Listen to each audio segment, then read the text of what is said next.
Even emergency की बात मैं कहना चाहता हूँ। इमरजेंसी में पीएन लेखी जेल गए, अरुण जेटली जेल गए, रविशंकर प्रसाद जेल गए, हजारों की संख्या में वकील जेल गए, जेठमलानी पर मीसा लगा। और आपको बताएं, पालकी वाला ने इंदिरा गांधी को दरवाजे से लौटा दिया कि हम आपका मुकदमा नहीं लड़ेंगे क्योंकि आपने इस देश में इमरजेंसी लगा दी। पर वकीलों के साथ जो न्याय होना चाहिए था वो नहीं। एआई राम सेतु हो सकता है परंतु रामबाण नहीं। कई बार दहेज प्रथा के भी केस का स्पेशल एक्ट बनाया गया जिसके बचाव के लिए उसका भी दुरुपयोग हमको देखने को मिलता है। 70 वर्ष कराया कि 70 वर्ष तक के वकील के डेथ पर अब 5 लाख रुपए।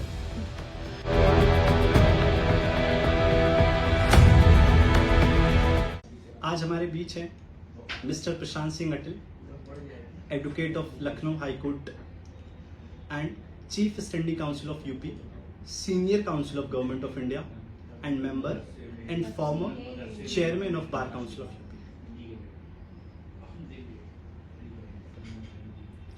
आज जो शख्सियत हमारे बीच है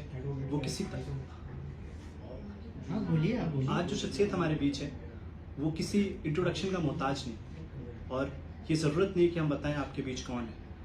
अपना जीवन समर्पित कर दिया है अधिवक्ताओं के कल्याण के लिए।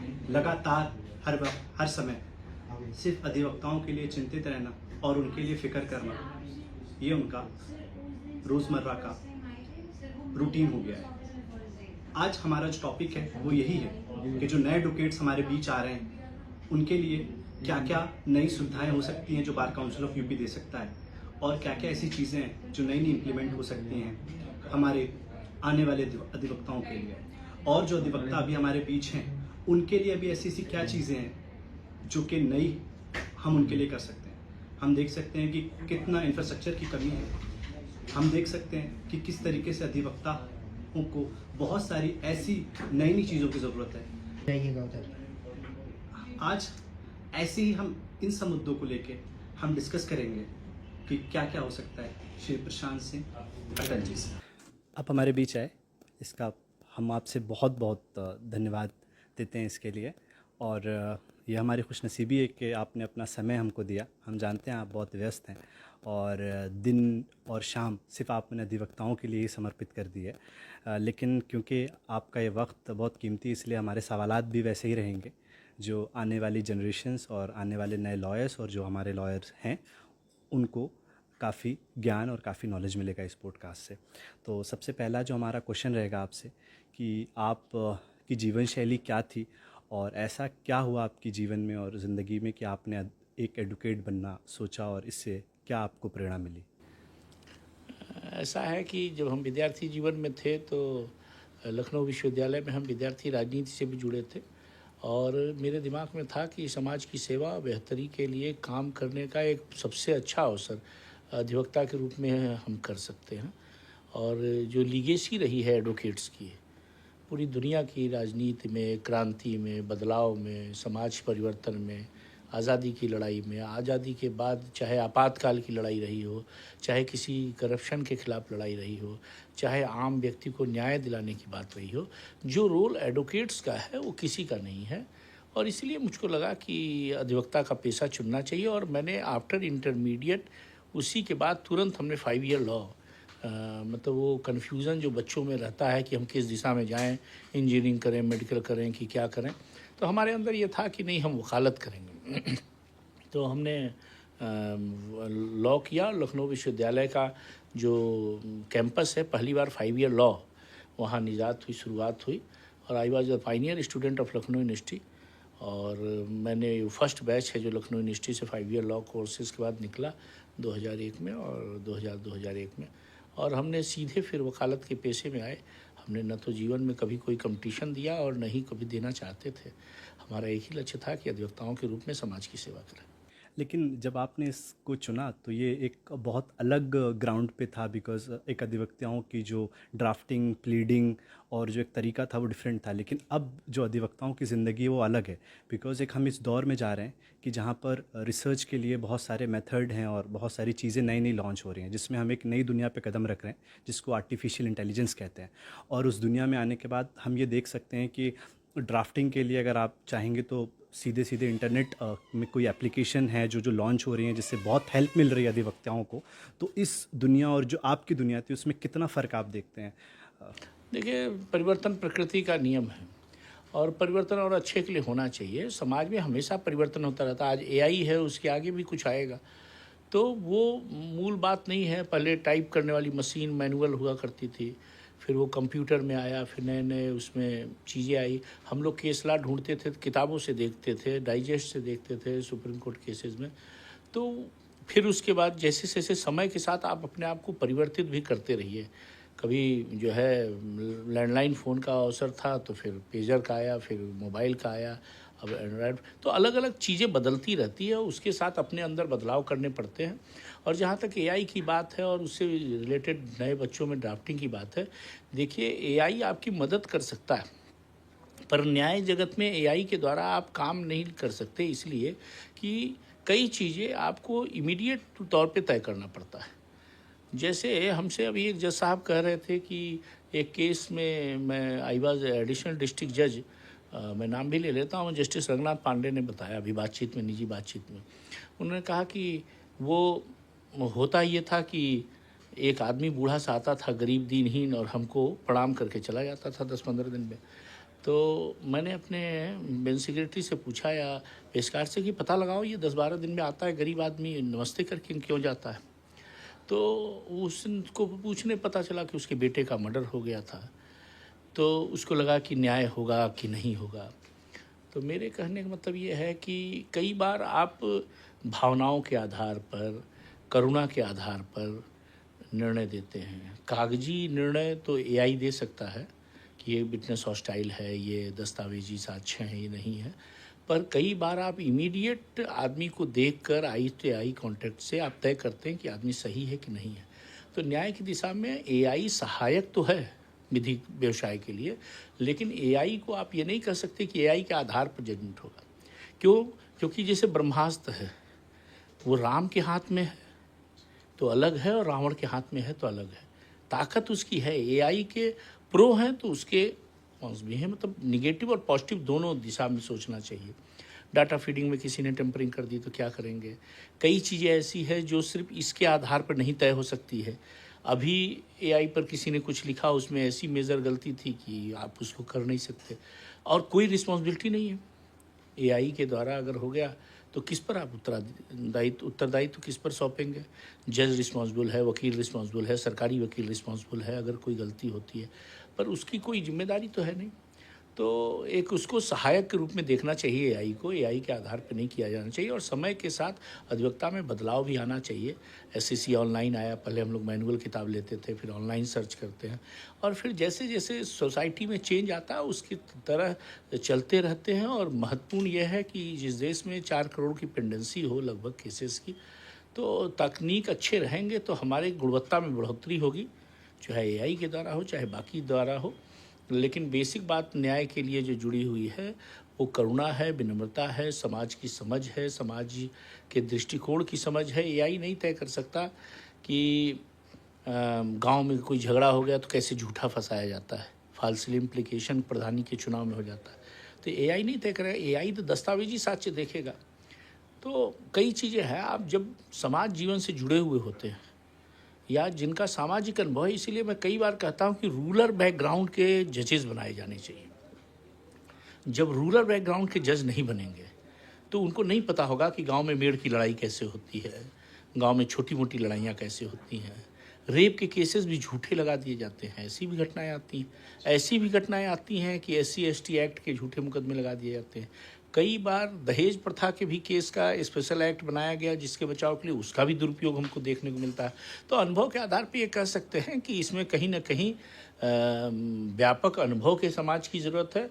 और न्याय के क्षेत्र में तभी आप न्याय दिला भी सकते हैं और तभी न्याय प्राप्त भी कर सकते हैं।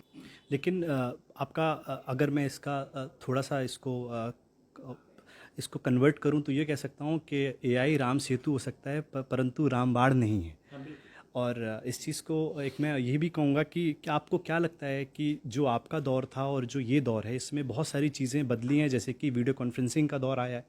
उस टाइम आपको केस के लिए आपको वहाँ प्रस्तुत होना पड़ता था जहाँ पे आप केस लड़ रहे हैं, लेकिन अब एक ऐसा वक्त आ गया है कि आप दिल्ली में होकर लखनऊ में हाई कोर्ट में अपने आप को प्रस्तुत कर सकते हैं। तो इस चीज़ को लेकर आपका क्या कहना है? क्या ये चीज़ें बेहतर हैं या अभी इस चीज़ों पे काम होना बाकी है? बेहतर हैं और कोरोना काल में इसमें काफ़ी बढ़ोतरी भी हुई, लेकिन अभी भी जैसे कोर्ट का रिस्पांस जो मैं व्यक्तिगत रूप से अनुभव करता हूँ कि सामने बहस करने पे अलग रिस्पांस रहता है और वीडियो कॉन्फ्रेंसिंग में कई बार चीज़ें बदलती रहती है, ये भी बात है। आपसे अगर पूछा जाए कि आप एआई को कैसा देखते हैं? एआई एक माध्यम है, अच्छा माध्यम है और उससे ड्राफ्टिंग की कैपेसिटी बढ़नी चाहिए, उससे न्याय जगत में त्वरित न्याय की दिशा में कदम बढ़ाना चाहिए, उससे दस्तावेजी साक्ष्यों में मदद हो सकती है और उसके द्वारा अपनी इफ़िशियंसी आप बढ़ा सकते हैं और पेंडेंसी कम कर सकते हैं, जल्दी से जल्दी ड्राफ्टिंग वगैरह में मदद हो सकती है, बेटर ड्राफ्टिंग कर सकते हैं। पर पूरा का पूरा भरोसा एआई या किसी भी तकनीक के आधार पर नहीं होना चाहिए, उसमें अपने भी विवेक की आवश्यकता पड़ती है और उसमें भावनाओं की भी ज़रूरत है। एक चीज़ और है, आप क्योंकि बार काउंसिल के फॉर्मर चेयरमैन भी हैं और अभी भी आप उसके साथ आप मेंबर भी हैं, तो जो नए एडवोकेट्स हैं, क्योंकि आप सिर्फ एक अधिवक्ता नहीं बल्कि यूपी के 4,43,000 एडवोकेट्स की रिप्रेजेंटेशन करते हैं, तो आपको क्या लगता है कि जो नए एडवोकेट्स आ रहे हैं वो तो basically SSC online, Manu Patra, ये सारा कुछ इस्तेमाल करना जानते हैं, लेकिन वो अधिवक्ता जो हमारा 50 साल या 60 साल से काम कर रहा है डिस्ट्रिक्ट कोर्ट में, हाई कोर्ट में, वो कैसे इतने बड़े चैलेंजेस को फेस करेगा? नहीं, वो जैसे मान लीजिए जो चीज़ें नहीं हैं वो आपके असिस्टिंग काउंसिल उसमें हेल्प करते हैं। हम लोग भी जैसे हमारे चैम्बर में जो जूनियर्स हैं तो नए तकनीक के आधार पे वो रिसर्च वर्क करते हैं, तो जो सीनियर एडवोकेट्स हैं उनका एक अपना है, दोनों एक दूसरे के पूरक हैं। उसको नहीं आप कह सकते कि अलग अलग कोई लाइन खींच के हो रही है और हर सीनियर एडवोकेट के साथ कोई ना कोई आबद्ध रहता है, तो वो उस पर रिसर्च करते हैं और धीरे धीरे अधिवक्ता बहुत तेज़ी से सीखने वाला होता है, तेज़ी से लर्नर होता है, वो सीख जाता है। मेरा क्योंकि यहाँ पे एक सवाल और था और मैं इसको बहुत गंभीरता से लेता हूँ, क्योंकि आप पिछले कई वर्षों से बार काउंसिल के लिए बहुत काम कर रहे हैं और वकीलों के लिए काफ़ी सोचते हैं। मेरी हमेशा जब भी आपसे बात हुई, आप हमेशा चिंतित रहते हैं हर वकील के लिए। आपके लिए हर वकील बराबर है और आप कभी किसी को छोटा बड़ा नहीं, हर वकील आपके लिए वही अहमियत रखता है जो नया हो चाहे पुराना। और हमने अभी देखा कि इंफ्रास्ट्रक्चर की कितनी कमी है हमारे यूपी में कि एक वकील जो है वो गर्मी के कारण जो है उसका देहांत हो जाता है। तो आपको क्या लगता है कि ये एआई आना, वीडियो कॉन्फ्रेंसिंग आना, अगर इंफ्रास्ट्रक्चर ही नहीं होगा हमारे पास तो हम कैसे सब चीज़ों को काउंटर कर पाएंगे? दरअसल ईमानदारी से बताएं तो शुरू से आफ्टर इंडिपेंडेंस आज़ादी की लड़ाई में हम लोग का रोल सबसे मेजर रहा वकीलों का, पर वकीलों के साथ जो न्याय होना चाहिए था वो नहीं हुआ और उसके लिए कोई रिस्पॉन्सिबिलिटी किसी को बात कहेंगे तो पॉलिटिकल बात होगी, लेकिन जो सरकारों ने रही उन्होंने उस पर ध्यान नहीं दिया। हम 22 में से 9 मुख्यमंत्री उत्तर प्रदेश के वकील हुए और फॉर्चुनेटली उत्तर प्रदेश के पहले मुख्यमंत्री गोविंद बल्लभ पंत भी वकील थे, चरण सिंह वकील थे, मायावती जी वकील थी, बहुत लोग वकील थे, लेकिन वकीलों के दृष्टि से जो वकील कचहरी में काम होना चाहिए था, अभी 2014 से पहले ये स्थिति थी कि 10 जिला कचहरियाँ ऐसी थी जो किराए पे चलती थी। मैं श्रावस्ती गया बार काउंसिल चुनाव में, तो हमने देखा किराए के मकान पे जिला जज साहब का दफ्तर है। अब श्रावस्ती बदला है, वो इंटीग्रेटेड कैंपस बनाए जाने के नाते कि वहाँ वकीलों का चैम्बर भी है, जज का भी चैम्बर है, जज का आस भी है, लिटिगेंट्स को भी बैठने की सुविधा है। तो इसी तरह हापुड़ में, इसी तरह मेठी में चीज़ें हम लोग कर रहे हैं। अभी हाथरस में भी नए कैंपस बनाने की बात है, 58 करोड़ रुपए रिलीज किया गया है।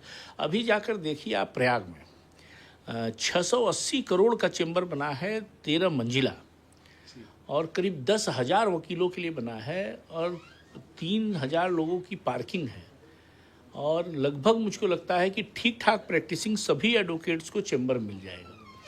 उसमें 20,000 स्क्वायर फीट का 2 कैंटीन है, लाइब्रेरी है और 20 लाख वर्ग फीट का वो बना हुआ है। तो अभी उद्घाटन किया चीफ जस्टिस ऑफ इंडिया ने, तो मेरे कहने का मतलब यह है कि, और ये हम लोग की डिमांड के नाते जो एक बात हमारे अंदर थी, जब हम बार काउंसिल उत्तर प्रदेश का चुनाव लड़ने के लिए गए तो मैंने ये कहा कि उत्तर प्रदेश के सारी कचहरियाँ, सारे तहसील टीन मुक्त, मड़ई मुक्त, छपरा मुक्त और खपड़ा मुक्त होना चाहिए। क्यों? हम कह रहे हैं कि लेबर को पक्का छत हम देंगे, लेबर को शौचालय की व्यवस्था देंगे, तो वकील जो डबल ग्रेजुएट है और समाज का मार्गदर्शक कौम है, देश की आज़ादी में उसका मुंह साथ रहा है और हमेशा अन्याय के खिलाफ लड़ने वाला कौम है, उसको अगर बेसिक इंफ्रास्ट्रक्चर नहीं मिलेगा, वो नाले के किनारे तख्त लेके बैठा हुआ या पेड़ के नीचे बैठा हुआ है इस गर्मी में, तो ये बदलाव कोई इस गवर्नमेंट के नाते नहीं है। ये पूर्ववर्ती सरकारों ने भी इस पर ध्यान नहीं दिया, लेकिन अब इस दिशा में हम लोग कदम उठा रहे हैं। अभी प्रतापगढ़ में 5,25,000 का चैम्बर बना है और हम ये कोशिश कर रहे हैं कि उत्तर प्रदेश में इंफ्रास्ट्रक्चर के मामले में जल्दी से काम किया जाए और सभी कचहरियाँ, सभी तहसील कम से कम हम अब पक्के छत के नीचे बैठना शुरू करें।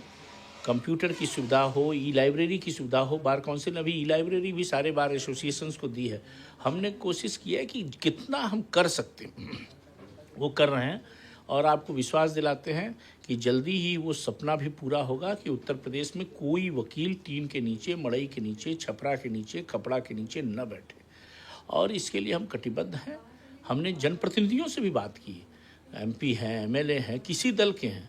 हमने कहा आपके द्वारा बार का दफ्तर बनना चाहिए, आपके द्वारा बार वकीलों को बैठने की व्यवस्था मिलनी चाहिए। जो 5 लाख आपको अधिवक्ता निधि मिलती है, ये मिलती है अधिवक्ता निधि कह रहे हैं, सॉरी, ये जो आपको 5 करोड़ रुपए मिलता है विधायक निधि या सांसद निधि, उससे आप कुछ पैसा कंसर्न तहसीलों को दें। और लोग तेज़ी से दे रहे हैं। अभी सवाईजपुर के विधायक ने दिया, अभी और जगह के लिए। तो हम जहाँ भी जाते हैं हम वहाँ प्रेरित करते हैं कि आप कुछ पैसा दीजिए, वकीलों को बैठने की अच्छी व्यवस्था होनी चाहिए ताकि समाज को सस्ता, सुलभ और अच्छा न्याय मिल सके। अच्छा, कि ये क्वेश्चन को मैं कंप्लीट करने से पहले आपसे कहूँगा कि क्योंकि इलेक्शन भी करीब है, तो आप बस ये मुझे मुद्दे बता दीजिए कि आप किस मुद्दों के साथ इस बार इलेक्शन में उतर रहे हैं और आप क्या क्या आपके बेसिकली पुराने काम है और नए काम जो हैं जो आने वाले वक्त में अधिवक्ताओं के लिए ज़रूरत और उनकी मजबूती बनेगा। मेरी एक आदत है कि हम काम करने में यकीन रखते हैं और चुनाव हम इसीलिए बार एसोसिएशन में यहाँ भी वाइस प्रेसिडेंट और सेक्रेटरी रहे बार के, बार काउंसिल में भी मैं चेयरमैन, वाइस चेयरमैन, को चेयरमैन, सेक्रेटरी सभी जिम्मेदारियों पे रहा। काम बता के वोट नहीं मांगा गया। वर्ड्स और डीड्स में डिफरेंस नहीं होना चाहिए, कथनी और करनी में फ़र्क नहीं होना चाहिए, कृति और कथन में फ़र्क नहीं होना चाहिए, लिप सर्विस और एक्चुअल सर्विस। तो लिप सर्विस तो सारे पॉलिटिशियन कर रहे हैं, चाहे राजनीति में हो, चाहे वकीलों के नेता हों। तो हमने एक्चुअल सर्विस की तरफ ध्यान दिया और इसलिए पहली बार उत्तर प्रदेश में ये शुरू हुआ कि सारे बार एसोसिएशंस को हमने किताब दी, क्रिमिनल की और राजस्व संहिता की, और सारी तहसीलों में हमने कोशिश किया कि किताबें जाएं। ई लाइब्रेरी देने का काम किया, कोरोना में सहयोग करने का काम किया, और हमने कहा नहीं, शराब से चुनाव मत जीतिए, किताब से चुनाव जीतिए। और उसको अब मुझे खुशी है कि कुछ कैंडिडेट्स भी फॉलो कर रहे हैं, किताब बांटने का काम शुरू कर रहे हैं। क्योंकि अगर हाथ में किताब है, वही आपकी बाइबिल है, वही आपका कुरान है, वही आपकी गीता है, वही आपका रामचरितमानस है, आप उससे पढ़ेंगे। क्यों? क्योंकि देखिए, पराशर स्मृति में लिखा है, जो न्याय पद्धति है वो पौराणिक इस देश से चली आ रही, चाणक्य की, विदुर की, पराशर की। तो पराशर स्मृति में लिखा है कि ज्योतिषम व्यवहारम च प्रायश्चितम चिकित्सतः अजानम यो नरो भूर्यात अपराधम की अंतपर। ज्योतिषी, चिकित्सक और अधिवक्ता अगर ये ज्ञानी नहीं है तो इससे बड़ा अपराध कुछ नहीं है। तो सबसे पहले उसको पढ़ने के लिए, जैसे चुनाव लड़ने में कई बार नारे भी काम देते हैं, झूठे वादे भी काम देते हैं, पर मुझे लगता है कि मैंने अपने सार्वजनिक जीवन में कभी भी वर्ड्स और डीड्स में डिफरेंस नहीं किया, कथनी करनी में फ़र्क नहीं किया। हमने करके दिखाया है। हम इंफ्रास्ट्रक्चर के क्षेत्र में हमने काम किया है, हमने सरकार से बात करके काम किया है कि कम से कम जो दे सकते हैं। हमने सार्वजनिक विधायकों से, सांसदों से भी कह के ये कहा है कि कैसे आप सहयोग कर सकते हैं। इसके अलावा जैसे प्रयागराज का चैम्बर है, प्रतापगढ़ में है, झांसी में है, विभिन्न जगहों पर हमने देने का काम किया। तो अधिवक्ताओं के कल्याण के लिए जो कुछ आपने कहा वो सच है, तो इसमें क्या कोई राशि भी आपने सोची है कि, या फिर क्या ऐसा कुछ आपका कल्याण की योजनाएं आपको बताएं।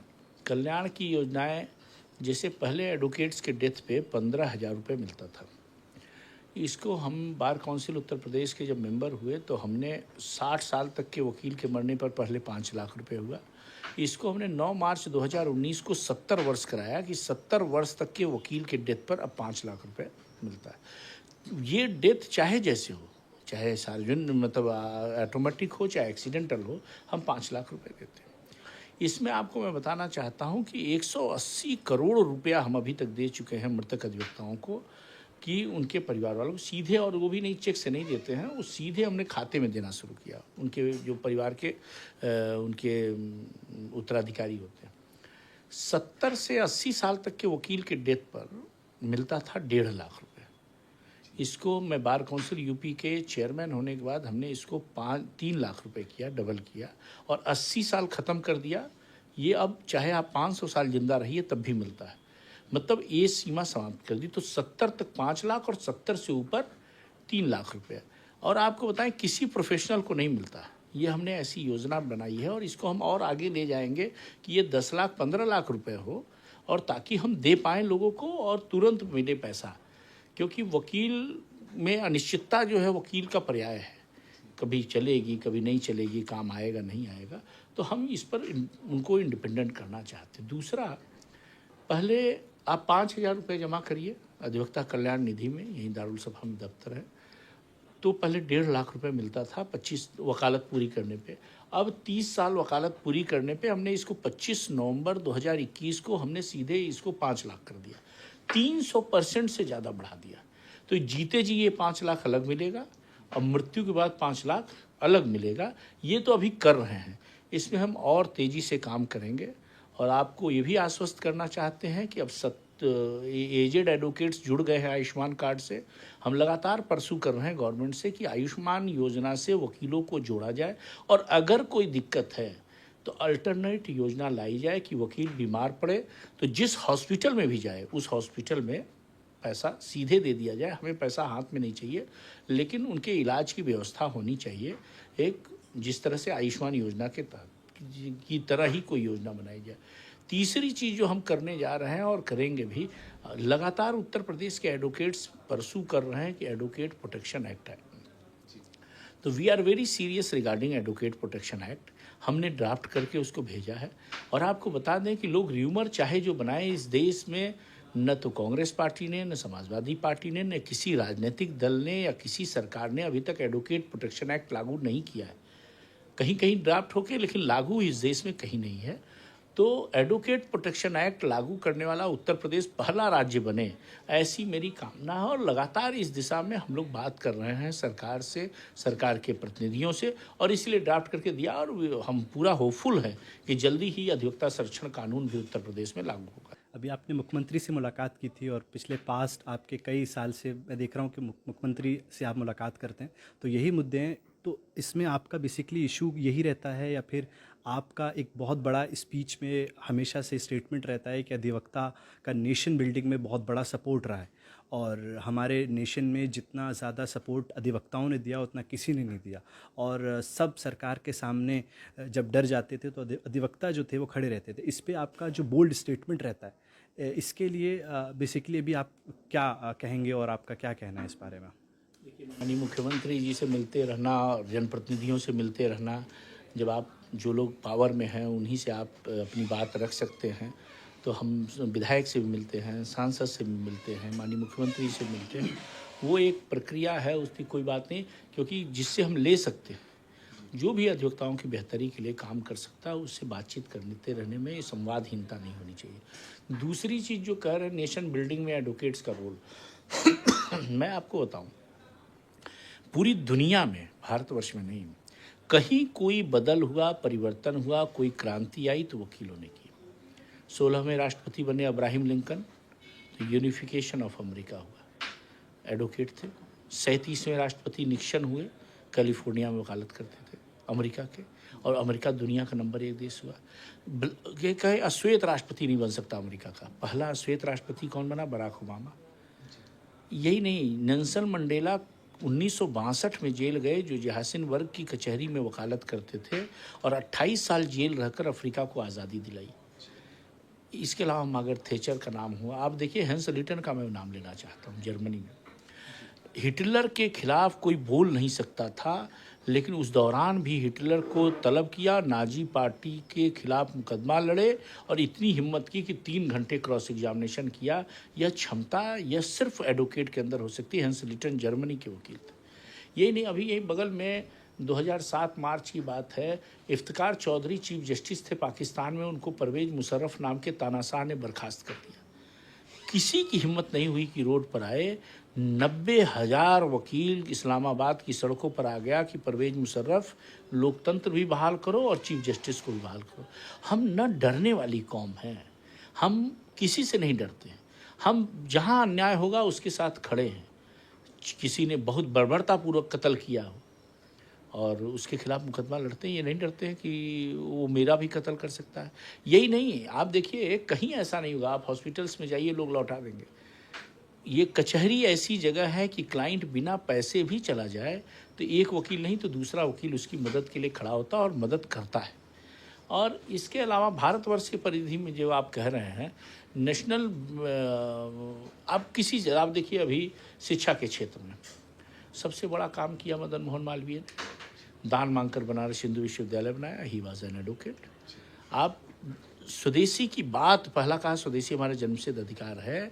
स्वदेशी और स्वावलंबन की बात बाल गंगाधर तिलक ने की, जो वकील थे, लाठियां खाकर शहीद हुए और ट्रेड यूनियन के लिए बहुत बड़ा काम किया। 1920 में कन्वेंशन हुआ था दिल्ली में, उसकी अध्यक्षता की लाला लाजपत राय, वो भी पेशे से वकील। बरडोली का मूवमेंट हुआ किसके लिए? वकीलों के लिए नहीं हुआ, बरडोली का मूवमेंट हुआ किसानों के लिए। और कौन लड़ा? सरदार वल्लभ भाई Patel. He was also advocate. और उनको सरदार की उपाधि वहाँ की महिलाओं ने दी, गांव के किसानों की पत्नियों ने दी कि नहीं साहब ये सरदार है, ये देश को बदल रहा है।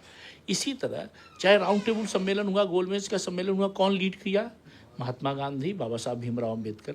इस देश के पहले राष्ट्रपति राजेंद्र प्रसाद हों या लोकसभा के पहले स्पीकर माल्यानकर हों, चाहे आप जहाँ भी देखेंगे आप, तो आप ये पाएंगे कि वकीलों ने किसानों का सबसे बड़ा मूवमेंट खड़ा करने वाला इस देश में आज़ाद भारत में कौन रहा? भाई चौधरी चरण सिंह रहे।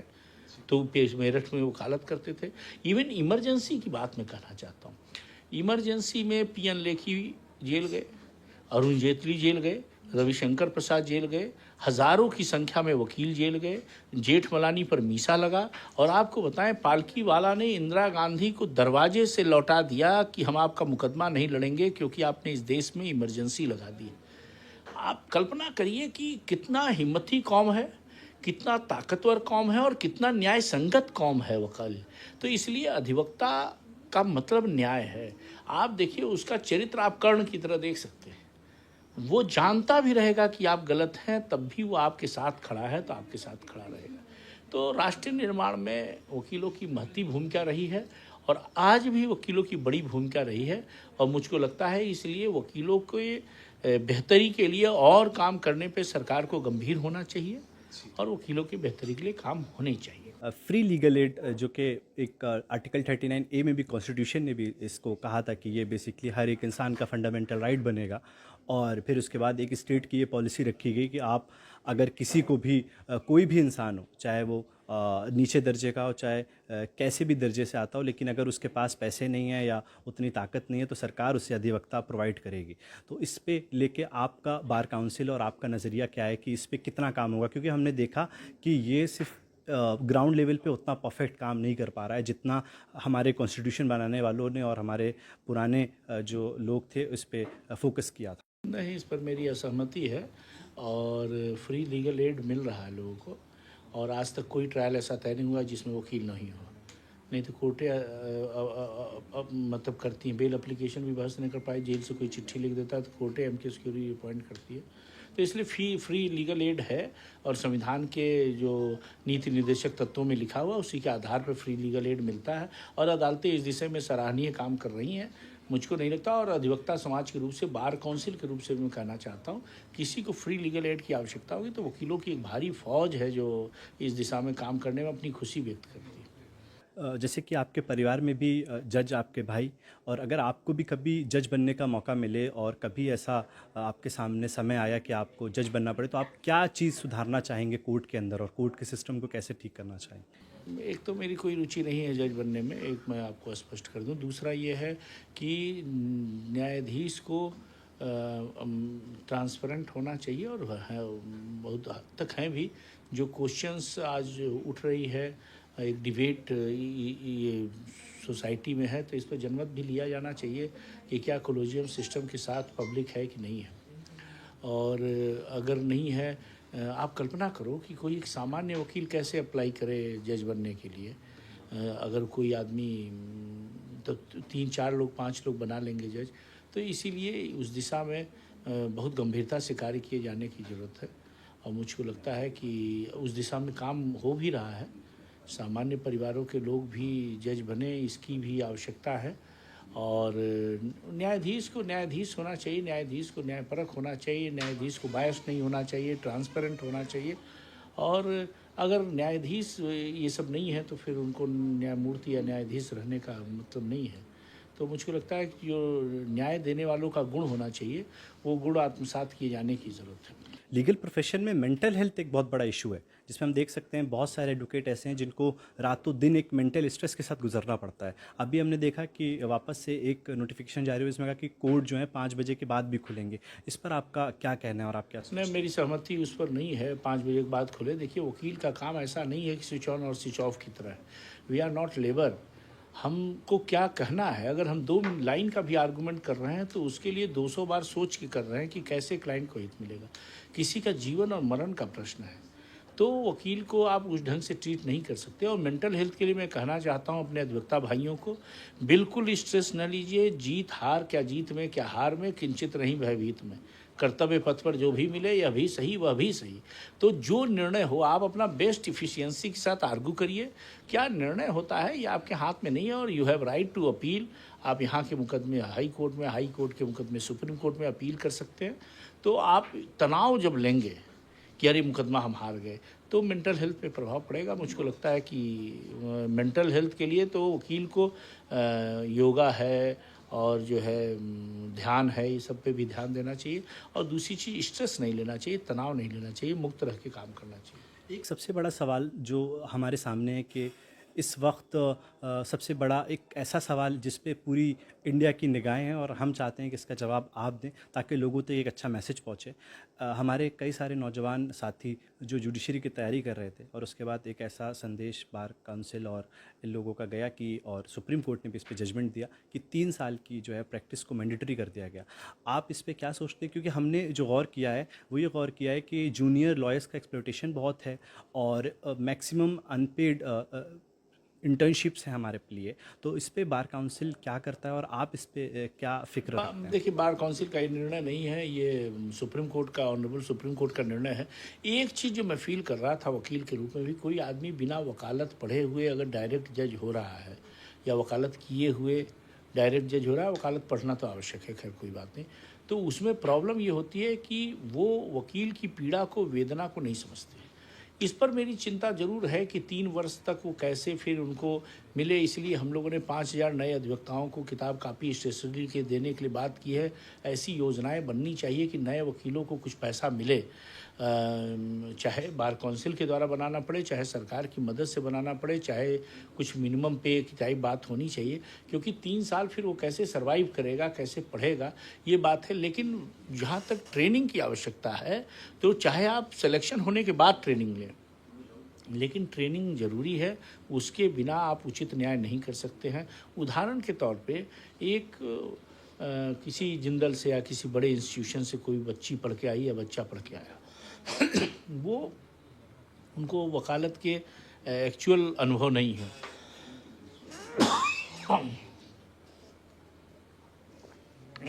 एक्चुअल अनुभव नहीं। तो समस्या ये होती है, वो जानते ही नहीं है कि कचहरी का वातावरण कैसा है, वकीलों के सामने चुनौतियां क्या है, उनका ईगो भी बहुत। तो कई बार वकालत से पढ़ के आते हैं तो वकील की पीड़ा वेदना आप अच्छा समझते हैं, क्लाइंट की पीड़ा वेदना समझते हैं। लेकिन ये 3 साल के टर्नओवर में उनको कुछ न कुछ लीगल एड देने की बात भी सुप्रीम कोर्ट को कहना चाहिए और सरकार को इसको काम करना चाहिए। आपको क्या लगता है कि इस पे जुडिशरी बार काउंसिल जो नए लॉयर्स हैं उनको एडिक्वेट सपोर्ट कैसे प्रोवाइड कर सकती है, और बार काउंसिल इस पे अपना क्या फ़िक्र रखती है, और आपने इस पे क्या सोचा है?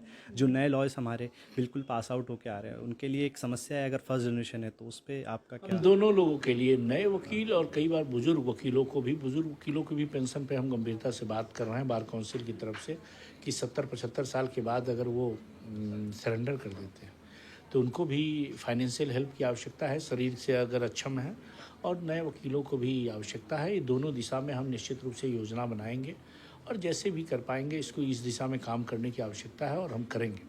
एक और बहुत बड़ा मुद्दा मुझे लगता है इस पे भी बात होनी चाहिए कि स्ट्राइक बहुत बड़ा मुद्दा बन गया, जैसे सुप्रीम कोर्ट ने भी कहा कि स्ट्राइक को रुकना चाहिए।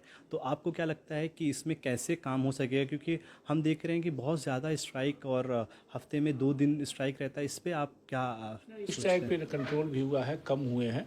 स्ट्राइक को कम करने की तरफ हम लोग भी बात कर रहे हैं, लेकिन दूसरी चीज़ यह है कि करप्शन का क्या उपचार है। रेवेन्यू कोर्टों में अगर गड़बड़ है या वकील की बात सुनी नहीं जा रही है, वकील की दिन दहाड़े गोली मार कर हत्या हो जा रही है, या वकील की प्रॉब्लम है, तो स्ट्राइक एकमात्र रास्ता है जिससे बात सुनी जाए। कोई करप्ट नायब तहसीलदार है मान लिया और वो काम नहीं कर रहा है या गलत काम कर रहा है, टाइम पे नहीं बैठ रहा है, तो एक स्ट्राइक आवाज़ रखने की बात है। लेकिन मैं बिल्कुल उत्तर प्रदेश के सभी अपने अधिवक्ता भाइयों से कहूँगा कि वकील जब स्ट्राइक करता है तो जिस पेड़ पे बैठा है वही पेड़ काटता है, तो कहीं ना कहीं स्ट्राइक कम करें और जिससे न्याय पर भी लोगों का भरोसा बढ़ेगा।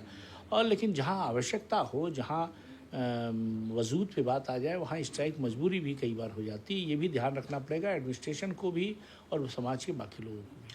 एक और जो सबसे बड़ा सवाल, क्योंकि ये भी हम फेस कर रहे हैं कि एक वक्त ऐसा था कि जब जजमेंट के बेसिस पे न्याय मिलता था, लेकिन अब एक मीडिया का रोल भी आ गया है जिसमें बड़े केसेस में मीडिया ट्रायल होने लगा है। इसको लेके बार काउंसिल के ऊपर कितने चैलेंजेस हैं और इसको कैसे कंट्रोल करेंगे? जैसे संसद में भी कहा गया है कि जो वहाँ की प्रोसीडिंग्स होती है उन पे उनका आप बेसिकली रिकॉर्डिंग नहीं कर सकते हैं, सिर्फ संसद टीवी के पास राइट है। तो बार काउंसिल जो मीडिया ट्रायल्स हो रहे हैं बड़े बड़े केसेस पे, उस पर कैसे काम कर रही है और उस पर क्या रुझान? देखिए, मीडिया ट्रायल से प्रभावित जजेज को नहीं होना चाहिए। जजेज को पॉपुलैरिटी पर ध्यान नहीं देना चाहिए, जजेज को न्याय करना है। और इसलिए बार काउंसिल सुझाव ही दे सकती है ऑनरेबल जजेज को कि वो मीडिया के आधार पे जजमेंट न दें। हाइप होकर किसी केस की हाइप हो गई तो उसके आधार पे, एविडेंस के आधार पे जजमेंट दें, जो न्याय संगत हो वो जजमेंट दें। और जजेज को मुझको लगता है कि दबाव में नहीं आना चाहिए, वो पॉलिटिशियंस नहीं हैं कि उनको पब्लिक ओपिनियन बनानी है। तो इसलिए मीडिया ट्रायल के आधार पे जजमेंट नहीं होना चाहिए। अगर इस तरह का कोई दबाव मीडिया ट्रायल से जजेस पे है तो मुझको लगता है ये गलत है, होना नहीं चाहिए।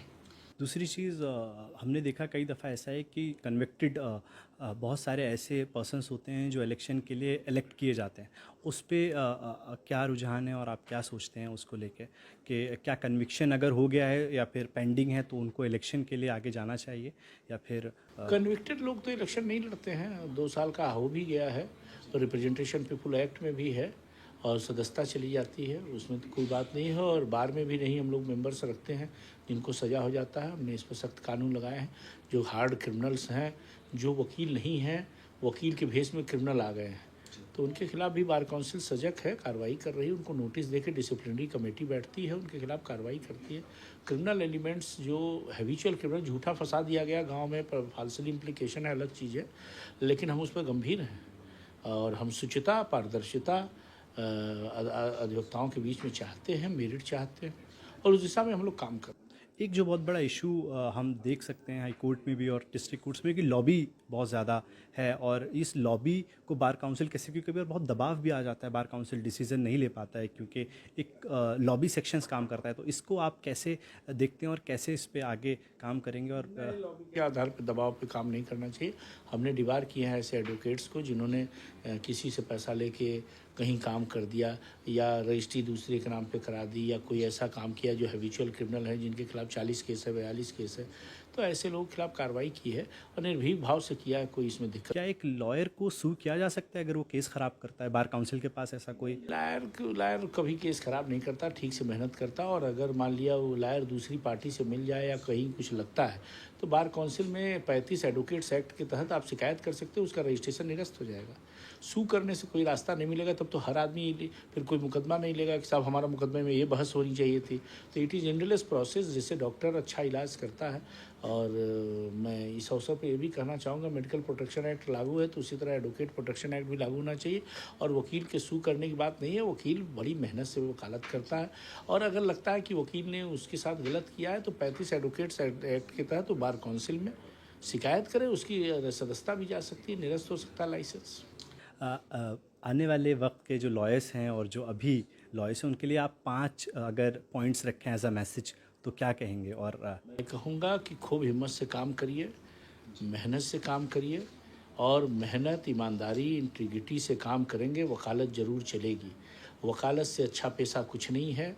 वकालत चलेगी तो मोतीलाल नेहरू बनेंगे, नहीं चलेगी तो जवाहरलाल नेहरू बनेंगे। वकालत के द्वारा आप समाज की सेवा कर सकते हैं, परिवार की सेवा कर सकते हैं, रिश्तेदारों की सेवा कर सकते हैं, और सोसाइटी में बदलाव ला सकते हैं, गरीब को न्याय दिला सकते हैं। आपके लिए फ़ीस महत्वपूर्ण नहीं होनी चाहिए, आपके लिए महत्वपूर्ण होना चाहिए मुवक्किल का मुस्कान।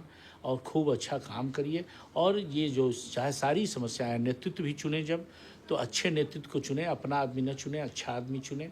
दूसरी चीज़ मैं कहूँगा कि एकजुटता रखें वकील, सामूहिकता रखें, एक दूसरे की निजी आलोचना, बिना मतलब की आलोचना से बचें, और मिलकर काम करें अधिवक्ताओं की बेहतरी और बहबूदी के लिए, देश की बेहतरी और बहबूदी के लिए। क्योंकि जब मिल के आप काम करेंगे तो अच्छा रिजल्ट मिलेगा। और बिल्कुल निश्चित भाव से अधिवक्ताओं की बेहतरी और बहबूदी के लिए हम लोग 365 दिन जैसे एटीएम चलता है वैसे खड़े हैं, और किसी तरह से कहीं कोई आवाज़ देगा तो उसके साथ खड़े हैं। उत्तर प्रदेश के वकीलों को आश्वस्त रहना चाहिए कि कम से कम प्रशांत सिंह अटल को उन्होंने अपना प्रतिनिधि चुना है, और कतई कभी भी हम इसमें पीछे नहीं हटेंगे, और किसी से भी कहना पड़े, लड़ना पड़े उनकी बेहतरी के लिए तो हम लड़ेंगे, इसको मैं विश्वास दिलाता हूँ। एक चीज़ तो मैं यहाँ पे आपका कायल हूँ कि 24/7 आपका फ़ोन ऑन रहता है और आप 24/7 हर एक का फ़ोन रिसीव करते हैं, ये एक बहुत बड़ी बात है। और आपका जो शेर है, जो पंक्तियाँ आप हमेशा पढ़ते हो कि मायूस यूं ना शाम से ढलते रहिए, उन पंक्तियों के साथ मैं चाहता हूँ इस पॉडकास्ट को समाप्त किया जाए। और वो पंक्तियाँ हर एक अधिवक्ताओं के दिल को छू जाती हैं जब आप स्टेज से कहते हैं तो। होके मायूस यूं न शाम से ढलते रहिए, जिंदगी भोर है सूरज से निकलते रहिए, और एक ही ठाव पे ठहरेंगे तो थक जाएंगे, धीरे धीरे ही सही राह पर चलते रहिए।